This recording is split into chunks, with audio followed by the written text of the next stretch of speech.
Oye, mi favorita con menta, maestro. ¿Con menta? No, es que... Qué rico. Es que de verdad... Esa es la que me recomienda para el fin de Semana Santo. Pero de todas maneras, sí, señor. Perfecto. Oye, y nosotros le recomendamos a la gente seguir en la sintonía, así somos, porque estamos revisando la milagrosa vida del Padre Pío y ya tenemos que entrar. A ver, hasta ahora estamos hablando, haciendo un pequeño resumen, un hombre que hacía exorcismo sin pertenecer a este curso del Vaticano, de la Iglesia Católica, claro, ¿cierto? Los hacía por su parte. No pedía el permiso, por lo tanto uno dice... Lo tenía. Por derecho propio. Tenía el permiso divino, pero no pedía el permiso como protocolar de la iglesia. Por lo tanto, uno dice, mira, acá la iglesia probablemente ya empezaba a levantar la ceja a ver a un hombre que era santo realmente, pero no con la firma de ellos. Entonces se les puede haber empezado a cruzar poco a poco y empezar a entender un poco esta persecución que viene más adelante en contra de su persona. Pero tal vez el punto culmine, Juan Andrés Alfate, Monti, empieza en septiembre de 1911, cuando el Padre Pío empieza a sentir dolores en las extremidades, ¿cierto? En sus piernas, exacto, en las manos, en la parte torácica, empieza a sentir dolores que después, en 1918, si no me equivoco en la fecha, sí, terminan siendo estigmas visibles. Las mismas heridas que presentaba Jesús en la cruz. A lo largo de la historia, el enigma de los estigmas ha sido estudiado de manera muy profunda. Y en honor a la verdad, hay que decir que en varios casos se ha descubierto que es un tipo de histeria muy curiosa, en donde las personas generan, y producto de una devoción irrevocable, pero que los envuelve de una manera, digamos, muy quemante, es que generan somáticamente un estrés al punto que expulsan porciones de sangre y el cuerpo, tan milagroso, tan maravilloso como es, pareciera obedecer a esas creencias y esas heridas se redirigen precisamente a los lugares donde la Biblia indica fue herido Jesús al momento de ser crucificado, incluido el golpe, digamos, de lanza que le llega del centurión Longinus cuando lo clava por un costado al Jesús, ¿ok? Para darle muerte final junto con romperle las piernas, buscando en él que se asfixie, porque Jesús no moría y el tiempo pasaba y querían acelerar ese proceso.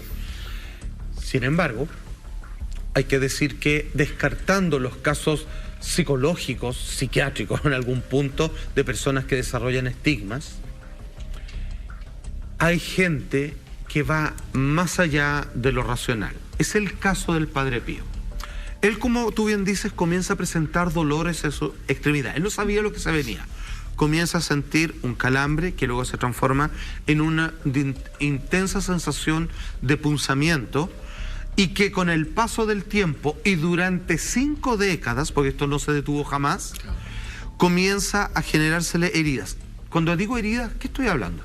Estoy hablando donde incluso se le provocaban profundas perforaciones en las manos, lo estamos viendo, en donde rápidamente comenzaban como a cicatrizarse, a generársele costra, producto de que esto no es todo el día así, se le vienen de manera frecuente y dura, por ejemplo, 3 días, se le seca la sangre, vuelve a cerrarse esa herida, ojo, sin generarse, porque esto fue estudiado científicamente. Él tuvo la posibilidad, porque imagínate que la iglesia, que era la más interesada en corroborar que esto es mentira, claro, porque el Padre Pío tiene otra facultad entre las varias que hemos hablado y que analizaremos en profundidad, la capacidad de leerle la mente a los demás. A este hombre se le juntaban 1800 personas por día para que las confesara, y muchas veces él tenía que uno llegaba calladito, no tenía que decirle nada, y le decía, ya, pídele perdón a tu esposa o a tu marido, porque ya sé lo que hiciste y todo lo demás.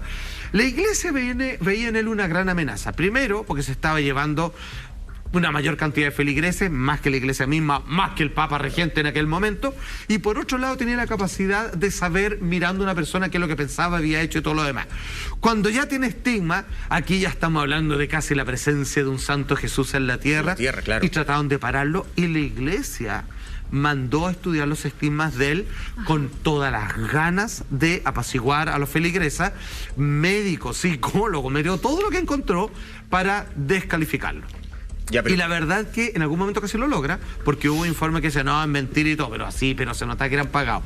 Hasta que empezaron a llegar médicos independientes. Solo un detalle, más allá de ser pagado, quien hace ese informe es el médico psiquiatra Agostino Gemelli, perdón si lo pronuncio pésimo, que él hace un informe sin siquiera haber visto los estigmas del Padre Pío. No, Entonces era ese nivel, como que claro, uno puede entender hoy día y decir como que la iglesia lo mandó a decir que esto era falso, básicamente.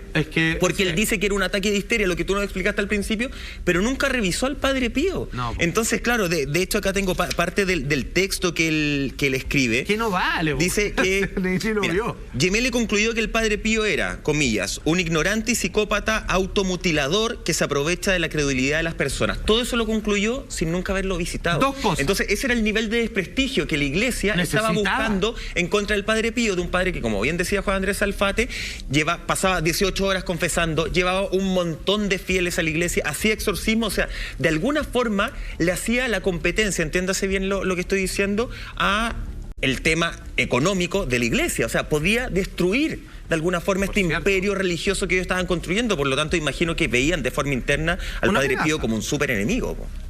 En corto, que los médicos que sí lo atendieron y que no tenían un mayor vínculo con la iglesia, pero les interesaba este fenómeno, cosas que son imposibles. Las heridas son profundas. No les daba anemia, porque la cantidad de sangre que desprendía por esa cantidad de heridas era profusa. Con lo enfermizo que era él. No se le infectaba. Tenía un olor particular inexplicable de olor a rosa. Acuérdense de esto porque el Padre Pío tenía como una firma particular, que no era su decisión.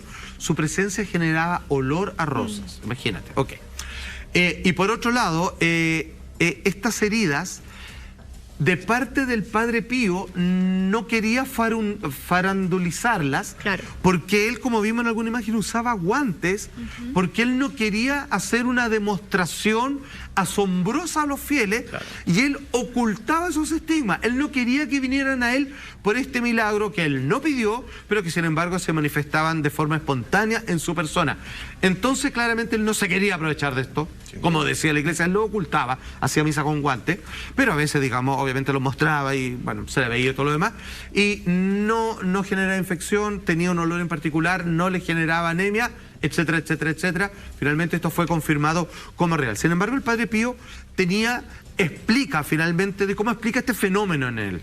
Claro, y esto le pasa siendo muy joven. De hecho, él cuando empieza a presentar esas heridas se asusta mucho y le envía una carta a su guía espiritual, al padre Benedetto, en donde le mencionaba justamente este particular olor a rosas en estas heridas. Dice lo siguiente: sentí que me estaba muriendo y habría muerto si el Señor no hubiera intervenido para sostener mi corazón. Lo que sentía saltar de mi pecho, me di cuenta que mis pies y mi costado estaban perforados, chorreando de sangre. Imagínate. Qué impactante. Sigue también, dice: imagínese el tormento que experimenté entonces y que experimento continuamente casi todos los días. La herida del corazón sangra constantemente. Wow. ¿Qué explicación se le daba en ese momento? ¿Qué explicación lógica al ver que estas heridas efectivamente aparecían de la nada?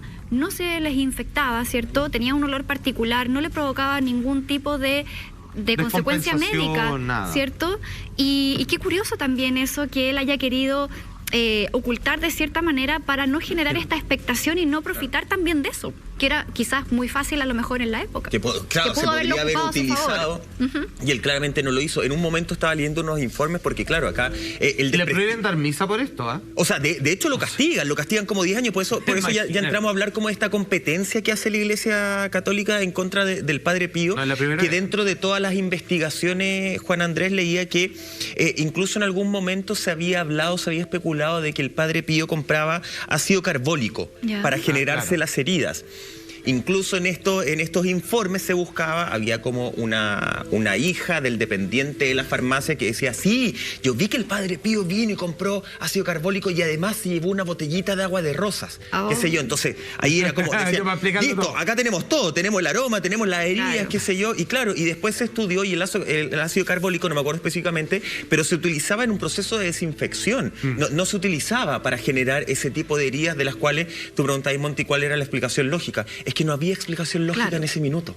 Entonces, por más que trataron de desprestigiarlo, no solamente los fieles siguieron creyendo cada vez más en él, en una época en que la Iglesia Católica no estaba cuestionada. Entonces también me parece súper interesante que a pesar de que la Iglesia Católica era era la Iglesia Católica la hegemonía en Italia. En ese momento de la Iglesia era... Sin duda. No había lugar a duda. Era tremenda, pero la Iglesia siguió creyendo porque a todos los milagros, a toda la vida del Padre Pío que tú has descrito muy bien, Juan Andrés Alfate, hay que sumarle, yo creo, algo que tiene que ver el encanto, lo que nosotros en televisión llamamos como el ángel que tenía el Padre Pío. Bueno. Porque si bien era una persona tremendamente italiana, que hablaba fuerte, que no se quedaba calladito, ¿cierto? Era bien chorito, como diríamos acá en Chile. Sí. Era una persona que también cobijaba. De hecho, dentro de sus obras, él en 1956 fundó, ¿cierto? Varios años antes empezó a construirla. Fundó la Casa del Alivio del Sufrimiento, que era una casa en ese momento que hoy día pasa a ser uno de los hospitales más importantes y más grandes de Italia, pero que en su momento tenía la lógica de plantear no solamente la salud del enfermo física, sino que la salud del enfermo también espiritual.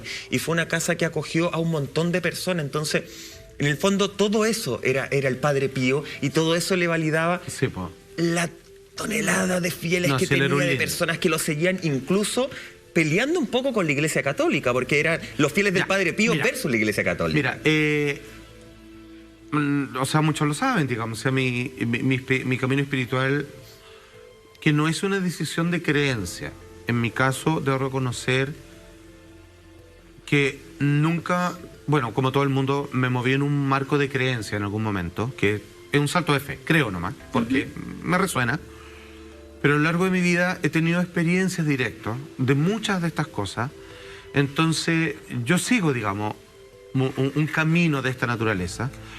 Y como todo el mundo sabe, siendo que la Iglesia Católica a mí no representa nada, yo ahora y aquí mismo digo que hombres como estos a mí me merecen, digamos, todo el respeto y todo mi más profundo cariño y admiración. Ahora, cuando este hombre está en batalla con la Iglesia y él lo expulsan, 10 años, no puede hacer misa, ¿por qué? Pero mira, porque toda la gente, todo porque lo está engañando, pero si ya dijeron que los estigma y yo no tengo la culpa, no, mentiroso, chao, no te escucho, fuera. ¿Por qué lo decimos así? Él empezó a hacer misas calladito, grupos selectos y todo lo demás, hasta que un día no aguanta más y escribe lo siguiente: atención, porque estas son las cartas al obispo. Aquí le está hablando a los grandes de la Iglesia, que él nunca negó, que él nunca abandonó. Él que siempre obedeció de alguna forma. Que siempre obedeció, porque, ojo, para que ustedes sepan, en la casa, que esto no lo saben todos, hay grandes santos como Tomás de Aquino, así, pero tremendo filósofo de la Iglesia Católica, o sea, poco menos que condenado a la hoguera. Está el padre Meister Eckhart. Es un hombre que vivió la santidad desde la no dualidad. El hombre se unificó con Dios. Su experiencia de su espíritu decía: o estoy yo, o está Dios presente en mí, y yo ya no estoy. Vive Dios a través mío. Expulsadísimo de la Iglesia, es un tremendo intelectual, hombre hermoso que vive la santidad así 24 horas, 7 días a la semana. Él está en un estado místico permanente. Chao, ¿no? Porque no puede ser. Bueno, ese mismo Jesús lo crucificaron, digamos, previo a la Iglesia, pero así son esta gente.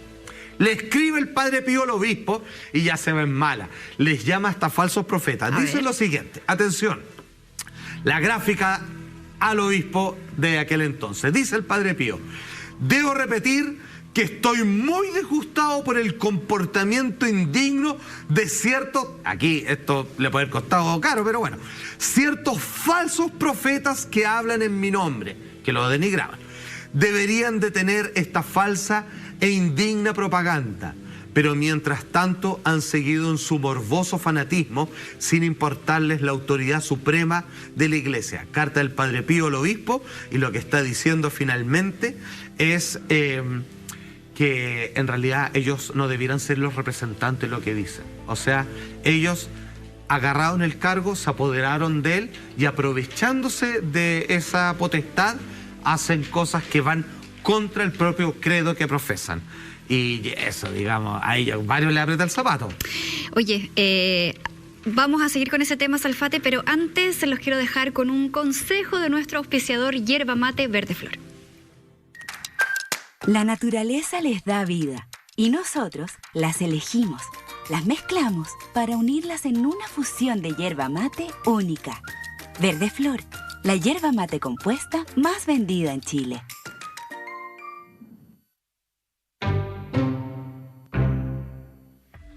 Seguimos revisando entonces la historia del Padre Pío, que no nos deja de sorprender, y todas estas investigaciones que elevó la Iglesia Católica, el Vaticano mismo, ¿cierto?, sobre los estigmas que él presentaba para poder ver si efectivamente se trataba o no de algo místico, ¿cierto?, de algo sobrenatural y no de algo autoinfligido. En esta carta se va contra las cabezas, se va contra, imagínate, porque uno diría hoy en día que el Padre Pío, perdón, es una expresión nomás, sería un éxito en TikTok, o sea, la cantidad de followers que tenía, de seguidores, así me gusta por millones, y él también los para, le dice, oye compadre, si no es para mí. Claro. O sea, incluso hasta Moisés cayó en eso y Dios lo castiga, que un día Dios hacía milagros, sacó agua de una piedra y de repente Moisés se le arrancaron los tarros y dijeron así como pueden ver, yo he sacado agua de esta piedra porque Dios lo que dice, a ver, y Dios como que abajo le dijo, ¿quién sacó agua de una piedra? Yo, no tú. Pero, y él obviamente decía, no me vengan a ver a mí. Claro. O sea, digamos, hablemos de Dios, pero entonces también le pone un paralelo a los fanáticos. Pero eso de ponerle como este pare a los fanáticos, ¿cierto? Decir, oye, como que ya basta con idolatrarme tanto. Me imagino que tiene que ver con la personalidad del Padre Pío, pero que también tiene que ver de alguna forma con la lealtad que él tiene a la Iglesia y con la lealtad, a pesar de que lo están atacando, con la lealtad que debe tener las grandes cúpulas, de decir, bueno, claro, si yo estoy hoy día acá 10 años encerrado previo a una nueva investigación que ya vamos a detallar, sí, es porque en el fondo también, o no de la Iglesia, es la voluntad de Dios, como claro, que Dios también me pone acá, ¿no? Tiene un poco esa lógica de sentir que él, más allá de lo adverso que era el escenario, siempre entendía que Dios lo había posicionado en ese lugar. Sí, exacto. Ahora, yo creo que todos los santos que encuentran refugio en la Iglesia, yo creo que en algún momento tienen que hacerse el siguiente planteamiento, y generalmente todos caen, o sea, no caen en términos que se equivocan, caen en conclusión de que los que están dirigiendo en estos momentos la institución son falsos. Y yo sí soy un real, porque mi experiencia, digamos así, lo testifica, soy un verdadero representante de Dios en la tierra, y yo sí estoy haciendo la correcta iglesia, pero los que están a cargo, mis jefes, digamos, no. Así que yo sigo para adelante y esperamos que las cosas se arreglen. Claro. No sé, divinamente. Sin embargo, no lo dejaron tranquilo porque se inició una nueva investigación a cargo del obispo de Volterra, Rafaelo Rossi, una investigación canónica en el año 21, en donde se interrogaron, ¿cierto?, varios testigos, sacerdotes, frailes, y después de 8 días de investigación, curioso porque me parece que es poco tiempo, pero bueno, se completa un informe que lo pasamos a revisar. Dice, mira, lo siguiente del obispo de Volterra, dice: los estigmas en cuestión y examen no son ni obra del demonio ni un grosero engaño, un fraude, el arte de un malicioso o un malvado, y esto, si no estoy equivocado, puede ser suficiente para tranquilizar a la suprema autoridad eclesiástica ante el caso del Padre Pío de Pietrelcina. Yo creo que se enojaron mal. Sí, pues, claramente. Porque acá le está dando un valor en el fondo, descarta de lleno que sea engaño esta investigación. O sea, era lo que se decía antes. Valida la postura del Padre Pío. Sí, claro. Ahora siendo obispo, él sabe dónde está metido y fue pisando huevos. Dijo, después de examinar los estigmas del Padre Pío, puedo decir que no obra del diablo y que es mentira.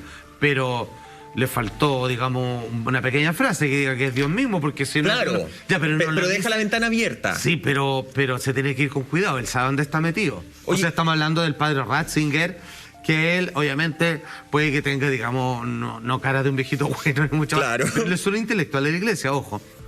Y él no pudo. Imagínate que el Papa trató de romper el círculo de corrupción que había dentro y él tuvo que abdicar porque no se la pudo. O sea, imagínate, o sea, eso es ahora. Imagínate antes, donde hacían lo que se les venía en gana. Ya, pero mira, lo que nos trae Monty es bien interesante porque en el fondo partimos de esto es un engaño. Hoy día ya en esta investigación ya descartan que sea un engaño. Es más, hay un psiquiatra, Gregory Hopch, que él dice, ¿sabéis qué? Estos estigmas de alguna forma son sobrenaturales. Pasemos a revisar sus declaraciones. La conclusión es que hay una serie de características inexplicables en las heridas del Padre Pío. No se conocen casos de sangrado, ni en estado de hipnosis, ni con autosugestión. Como psiquiatra, debo admitir que me deja desconcertado. Debo admitir, como psiquiatra, que me deja desconcertado. ¿Tú? No, yo psiquiatra, no, yo voy al psiquiatra. Que le deja desconcertado justamente porque a ella le dan un valor sobrenatural y... Viendo las imágenes que acompañaron esta entrevista, y Salfate, Monti ya nos decían antes que el padre Pius utilizaba guantes, ¿cierto? Para tapar un poquito estos estigmas, esta sangre. Para generar morbo, yo creo también. Claro, como para evitar ese morbo, que solamente la gente fuera a mirar sus heridas y no sumen. Mi pregunta es... ¿Qué sucedió con esos guantes? ¿Qué sucedió con esas vendas que tienen la sangre del Padre Pío? Bueno. Porque tengo entendido, Juan Andrés Salfate, que no solamente el Padre Pío ha otorgado milagros a la humanidad, sino que también esos guantes, esas vendas podrían llegar a ser milagrosas si tocan a un enfermo. Eso lo responde Monti, lo responde Salfate, lo respondemos todos juntos después de la siguiente pausa.